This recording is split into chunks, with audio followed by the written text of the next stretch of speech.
அஸ்ஸலாமு அலைக்கும். வறுமை சிறப்பிற்குரியது.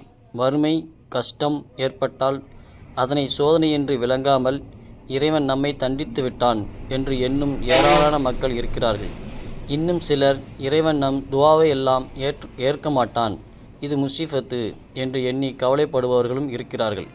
ஆனால் இஸ்லாத் மார்க்கத்தை பொறுத்தவரை வறுமை என்பது சிறப்பிற்குரியது. மேலும் நபி ஸல்லல்லாஹு அலைஹி வஸல்லம் கூறினார்கள், நான் சுவர்க்கத்தை எட்டி பார்த்தேன், அதில் மிக அதிகமானவர்களாக ஏழைகளை கண்டேன்.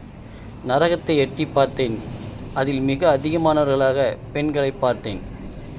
இது புகாரில் 3241வது ஹதீஸா இடம்பெற்றிருக்கு. அறிவிப்பவர் இம்ரான் பின் ஹுசைன் அலி அவர்கள். மேலும் நபி ஸல்லல்லாஹு அலைஹி வஸல்லம் கூறினார்கள், பணக்காரர்களுக்கு 500 வருடங்களுக்கு முன்பாக ஏழைகள் சொர்க்கத்தில் நுழைவார்கள். 500 வருடங்கள் என்பது மறுமையினுடைய பாதி நாளாகும்.